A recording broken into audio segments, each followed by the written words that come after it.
back into Chillwave Studios.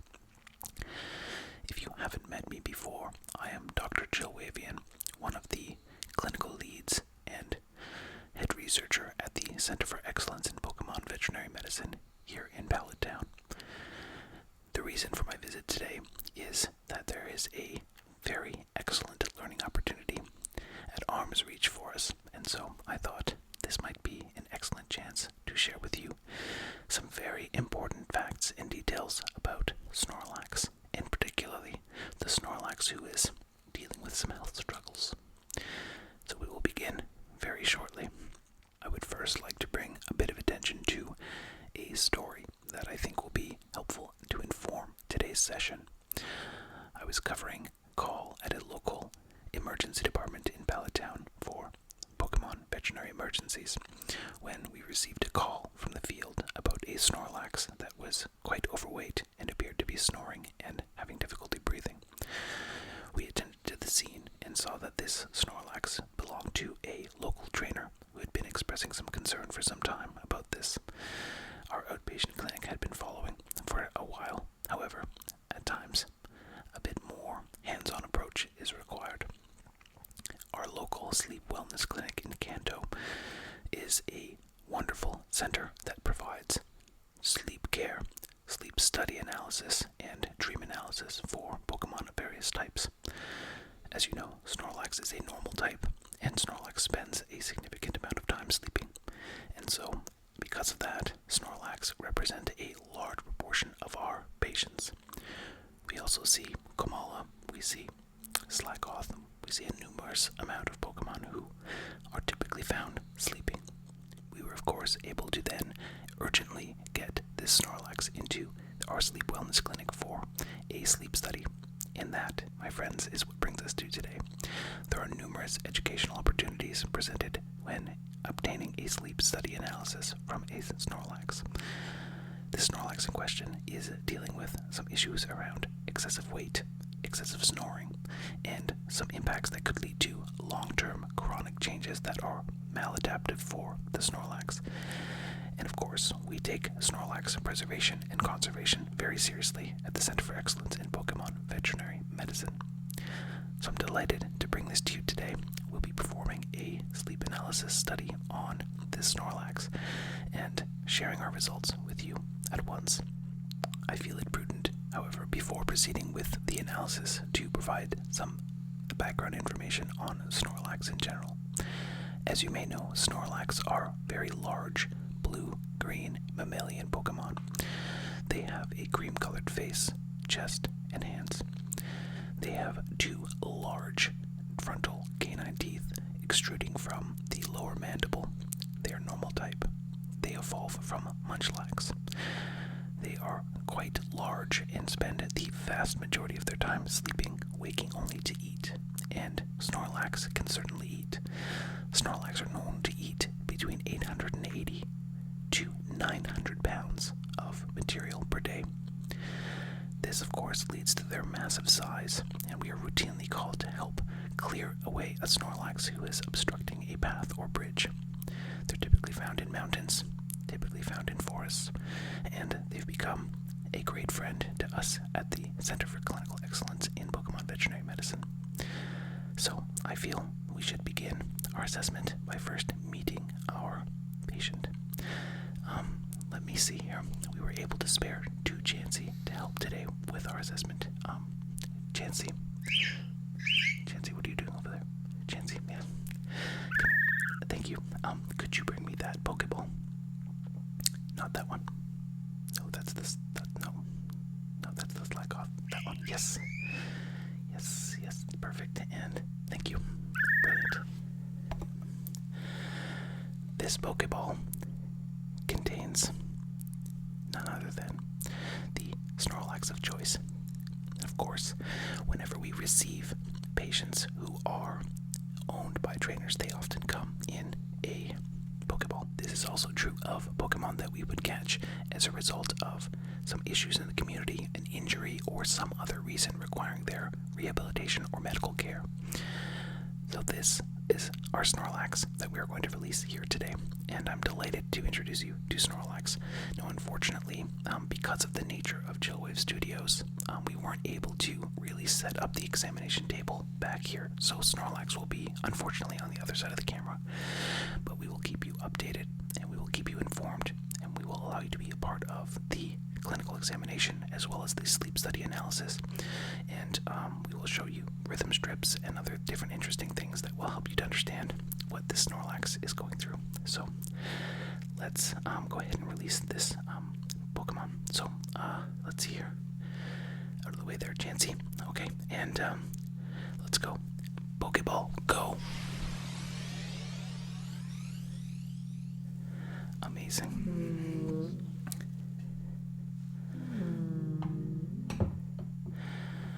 Oh, there is Snorlax. A big, beautiful Snorlax. This Snorlax is exceptionally large. I'm coming in at over 1,200 pounds. Typical Snorlax weigh about 1,000 to 1,100 pounds. So this Snorlax is a little bit on the heavy side. Why is this important? Snorlax are prone to something called sleep apnea. Sleep apnea occurs when you're becoming very relaxed when you're sleeping, and if you have a lot of soft tissues up top, around the neck, around the upper airway, the oral pharynx, the nasopharynx, your soft palate, what happens is as we become relaxed, those tissues kind of settle and they can obstruct the airway. And then what happens is, as the Snorlax is sleeping, it's trying to continue to breathe, and as it's trying to breathe, it's having to increase its thoracic pressure to push air in and pull air in against the pressure by all those tissues blocking the path. This creates a lot of different sounds. You might hear something called stridor. You might hear something called snoring. All of those really deep, terrible sounds can sometimes be an indication of sleep apnea in a Snorlax.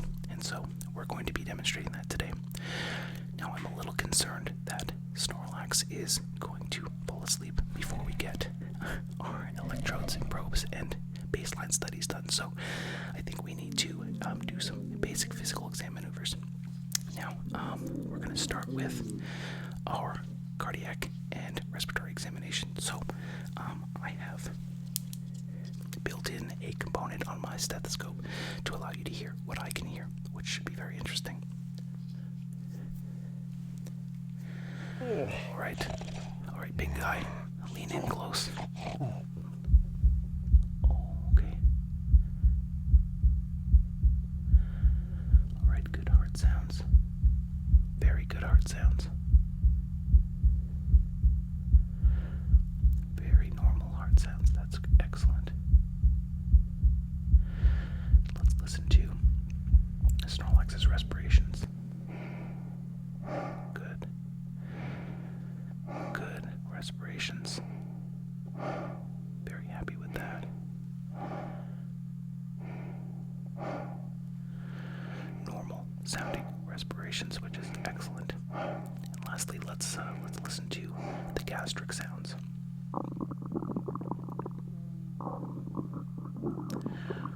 Oh yeah.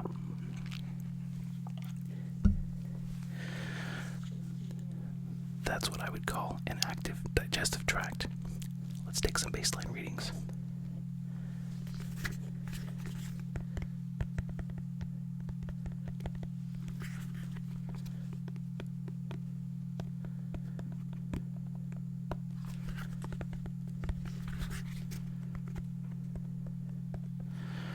Chansey, could you please apply a blood pressure cuff to Snorlax? Thank you.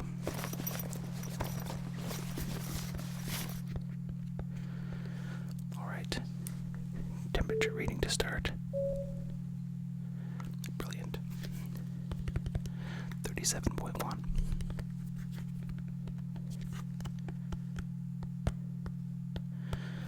Completely normal. And we'll just scan the blood pressure cuff.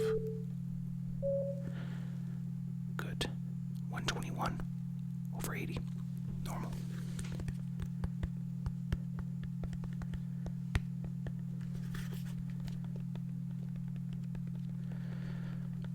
Okay. Beautiful. Heart rate is 74.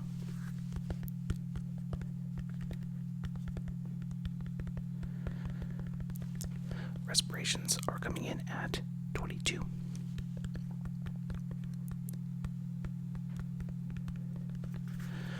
And pulse oximetry is reading a little bit low, actually, at 93%. It's a little lower than what we'd like to see. That could also be because Snorlax has been sleeping for quite some time.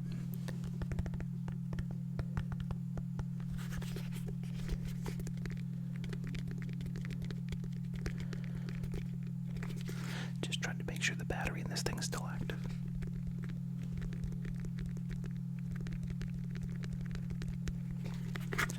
Chansey, would you perform a updated weight for us? Thank you. And the reading. Okay. Wow. 1,250 pounds. So a little bit overweight. That's okay. That's totally okay. Let's see here. Excellent. I'm very happy with that. Chansey, I think we're good to proceed with the sleep analysis study. Could you go ahead and apply the electroencephalogram leads to Snorlax's scalp? Thank you. And the cardiac leads as well. Thank you. It's very important that you take very careful and deliberate measurements throughout the sleep analysis study. Both in terms of accuracy of the study, but also for Snorlax's safety. This is a controlled and safe environment. However, we always have to do our due diligence to make sure Snorlax is safe, of course. Alright, now, before we start, Snorlaxes love to eat, and they eat quite a lot. So we're just going to give Snorlax a little snack, just to make sure that we're taking care of Snorlax before he goes to sleep. So, here we have a bowl of fruit. I'm not sure if you can see those. We have some ripened bananas, an apple, and an orange. So I'm going to go ahead and pass that over to Chansey. Chansey, can you take the stickers off of those, please? Thank you. I was in a rush to get here from the emergency department, so unfortunately, I had to work with what I had. Brilliant.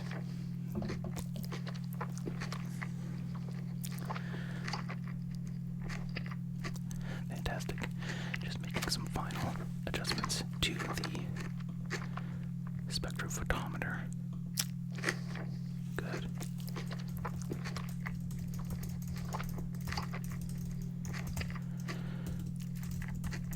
Beautiful. So, this is going to be excellent for Snorlax. So I'm happy with that. Okay. I'm getting clear, accurate readings from the electroencephalogram as well as the pulse oximeter and cardiac leads. I'm going to go ahead and share that with you now. On the screen in front of you, you should see Snorlax's active vital signs displayed for you. Okay. Now, prior to getting started, where did this fruit go? Snorlax has already eaten all that fruit. Okay, well, I wondered what that sound was. Okay, we need to perform some light suctioning to clear Snorlax's upper airways so that we don't get any interference from any food debris or anything else that might still be there. So, we're going to perform some base suctioning now.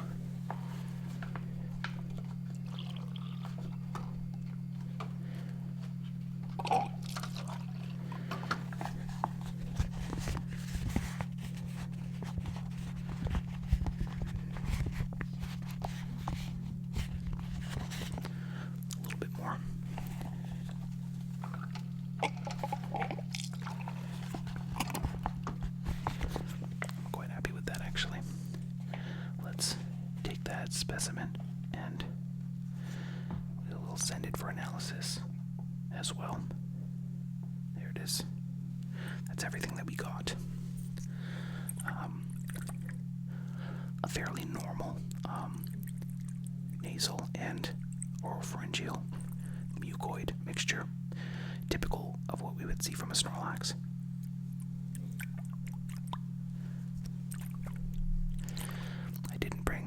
our centrifuge or mixing equipment, so we've got to do it by hand.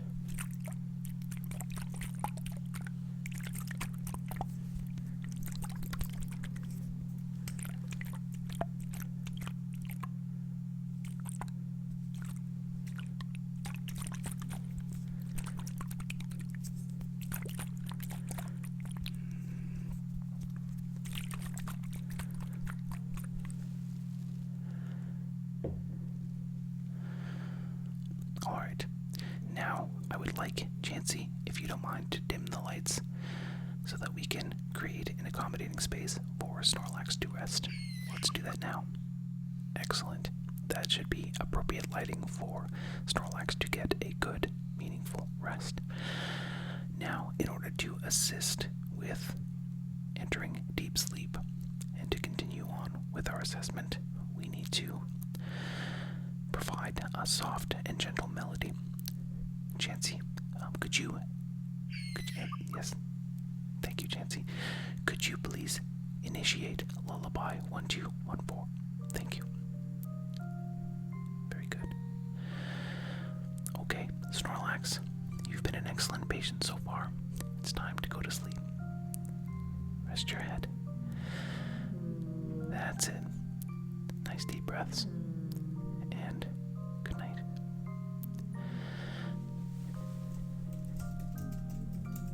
Good. Excellent. Right on schedule. As you can tell, Snorlax is a fairly dense and audible snore. That's not altogether unusual. However, we are a bit concerned about this Snorlax. It sounds like he's sleeping well. We're taking our baseline readings now. And the study has begun. I wish you could see what I can see. Snorlax can now be seen lying on its back with a large, protuberant belly that is rising and falling with every breath. And that is quite a notable snore. And so we're taking our baseline measurements and analysis measurements. I wonder what Snorlax is dreaming about. I can only assume mountains of berries and a very warm sun. Okay. Very happy with these measurements.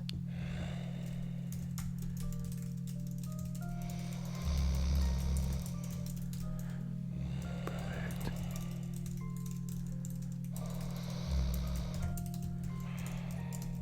Good.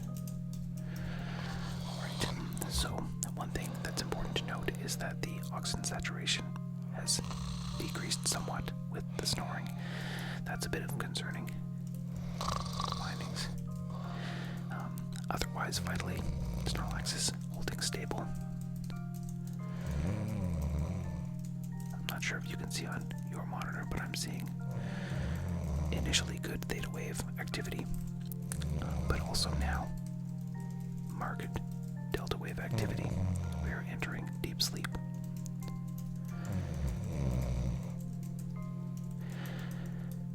Snorlax are known to hit deep sleep or REM sleep very quickly. They're quite efficient sleepers. Okay, good.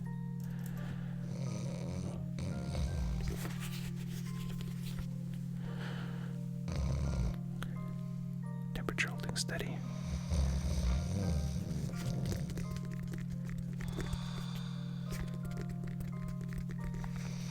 Very good. Okay.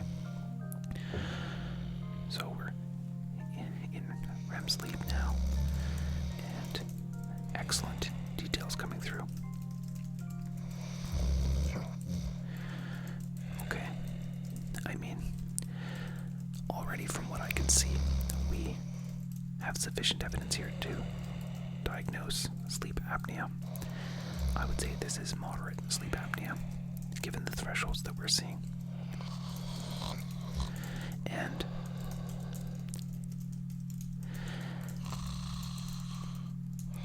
in terms of the treatment plan that I will lay out for Snorlax's trainer, weight loss will have to be a component of this to help reduce some of that superficial tissue around the head and neck and throat region so that it doesn't obstruct his upper airways while he's breathing, while he's sleeping.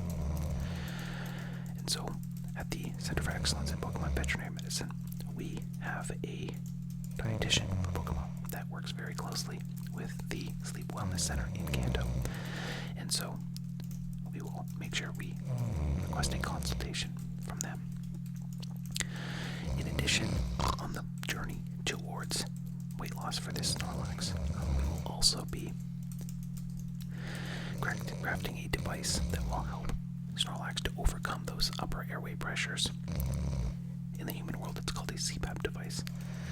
And this will be very helpful to help increase the amount of pressure of the air that is actually going in. So as Snorlax takes a breath, it lowers the pressure that his chest needs to build up in order to allow that air in. So that'll be very helpful for Snorlax. The risk, of course, is a couple-fold. One, all of those increasing pressures over a long period of time can lead to heart failure and a number of other cardiac issues.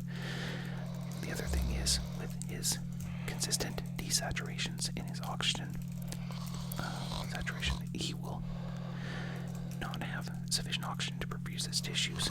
He'll have enough that he can make it through, but enough that it'll cause damage over time.